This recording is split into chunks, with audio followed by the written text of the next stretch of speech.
much for your presentation, your information. I want to return to this question of how the visits are conducted, you know, given prior notice and management knowing you're coming and having a time set up and all. And I know it's not your remit, but I've just been reading the report from the Children's Ombudsman back in May about the same issue, right? And it's interesting when you hear what children say about pre-arranged visits from the Reception Integration Agency, pre-arranged visits that are supposed to look after their interests. And this is what children said to the Children's Ombudsman. They believe that, first of all, if they make a complaint to the centre management, that it would have a negative impact on their living conditions within their accommodation. They've also told the Children's Ombudsman that if they want to make a complaint against the centre management to the RIA, the Reception Integration Agency, it is not clear to them how that complaint will be dealt with. Children also said that they do not feel they were being listened to when they lodged complaints with centre managers, and in this regard several children said that repairs would be made when the centre inspections were expected and not until then. And children in other centres said that facilities, for example playrooms, are often locked and unavailable to them except and until visits or inspections were taking place. So I think if anything speaks to the need not to pre-arrange your visits or your studies of these centres, the children speak to it, because that actually is proof that making arrangements with these centres in advance gives them the heads up, sort everything out, unlock the playroom, this, that and the other, you know, unlock the kitchen, let everybody have access, and you have a community, particularly children, but also I would imagine their mothers, who are terrified to complain about this scenario because they will suffer penalties in the background and in the unseen areas that this horrible system deals with. In 2015, Brian McMahon said about the direct provision centres that the people living there are like ghosts. They're dehumanised and they are depressed. And one of the questions I'd like to ask you is, if 4 years later, having done your recent visit, would you concur with that description in any way, sense or shape about your experience visiting the centres? And just to ask you to comment on what I've said about the children. And then I have a good few questions for you, but the next one is just on what you've requested this committee to do about extending your remit.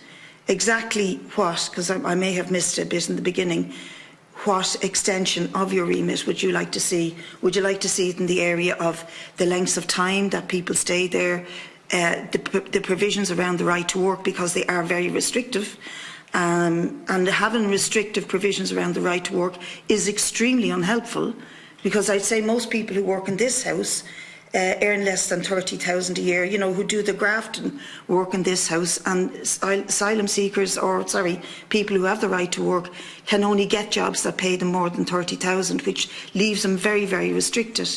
And I wonder, are you looking for remit around those kind of conditions, or maybe the locations of the centres, or access to medical facilities, etc.?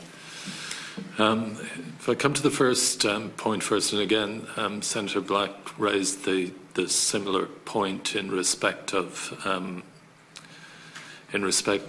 unannounced visits. As I've said, where we've been told that people are reluctant to speak to us, we have started to make arrangements for people to speak to us off-site. But I do take the general point about unannounced visits, and we'll take that away and give it serious consideration, because I accept the point that's made that on occasion people will, centre managers and others may make efforts to make sure that what's presented when we're there is acceptable, whereas it isn't otherwise. One of those causes was the lack of access to affordable housing, which has been touched on by committee members. The second cause was the length of time it was taking to make decisions within the asylum process. Now, clearly, where somebody appeals a negative decision, that's a matter for the courts and couldn't be within my jurisdiction. But where it is the initial decision by the department, then there's no reason why that administrative process shouldn't fall within my remit, as the administration of other aspects of government services do.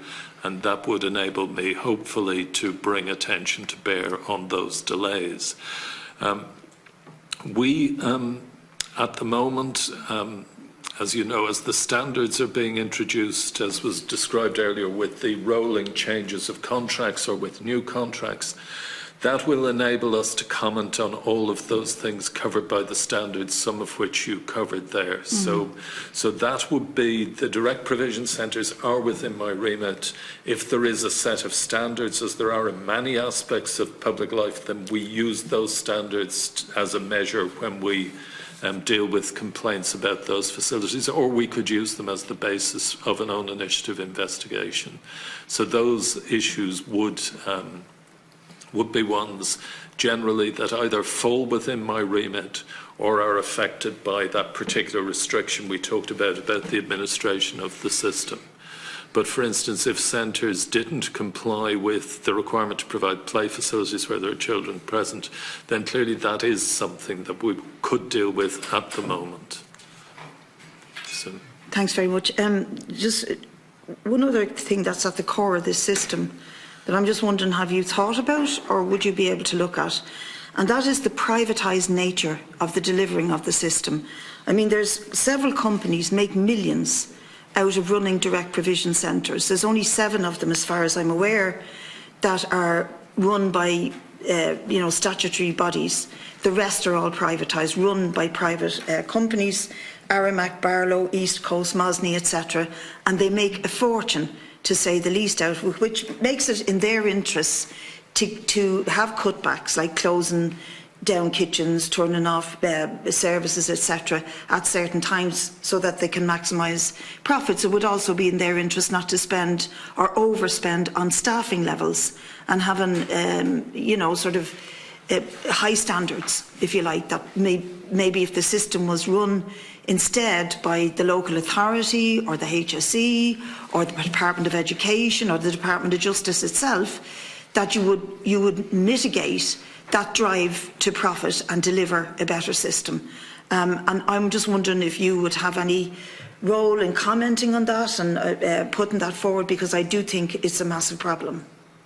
I think it's very difficult for me to comment on that, Deputy. You'll understand that the process by which public services are procured is a matter for ministers rather than for people who are looking at them. It's my job to see if they're well run or not well run in respect to the complaints I receive.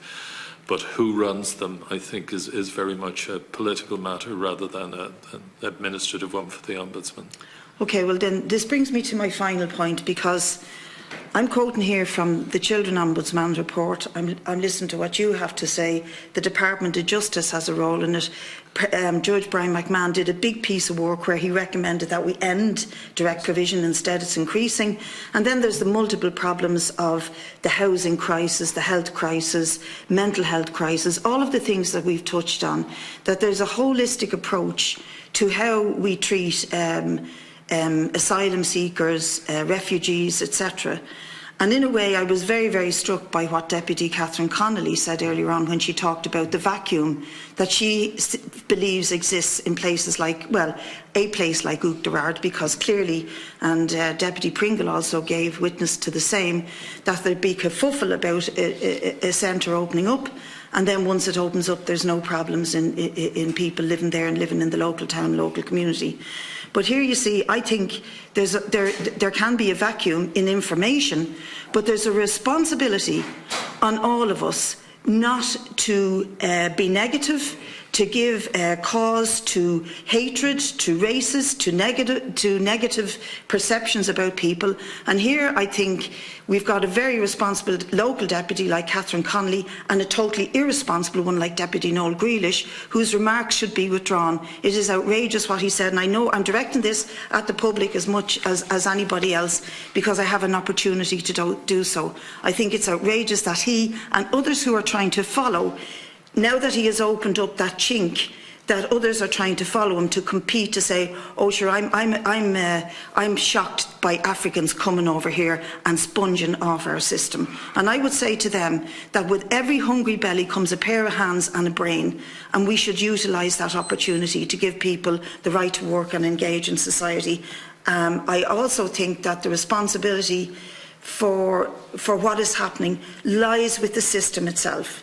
Because if you want to take 300 asylum seekers, climate refugees, economic migrants, whatever they are, and put them into small towns and villages, you then do deprive them of a better opportunity to work, to integrate, to access education, health, etc. So I think the whole system begs a huge amount of questions. But what we're doing is dealing with it in salami slices. You're doing a bit, the Children's Ombudsman's doing a bit, the NGOs are doing another bit, and it ain't going to work. It won't come together like that. But I do thank you for your report, your recommendations and your observations, and it's been very helpful having you here today. Thank you, Deputy. Areas. Just on the right to work, am I right in saying, that it's very restrictive? And has it been opened up for anything from the original position they took? No, to my knowledge, there's no restrictions on the right to work given under the directive. There had been temporarily, people had been given the right to seek work permits formally under the work permit scheme. That is very restrictive and it was designed for non-EU people seeking entry to the country. But since that element of the directive was implemented to allow people the right to work, is universal. So you can work and you don't have to earn a certain amount of money? No, you're not restricted. Okay, well, I stand corrected on that. And would you agree that people should have the right to work as soon as they enter the country? Did you want to take that, Peter? That's a policy matter, but I think the point I made before is that clearly people having the right to work has greatly improved their situation, and I see no reason to assume that that wouldn't apply to everyone if they had the right to work straight away. Thanks very much. The current situation is the 9 month.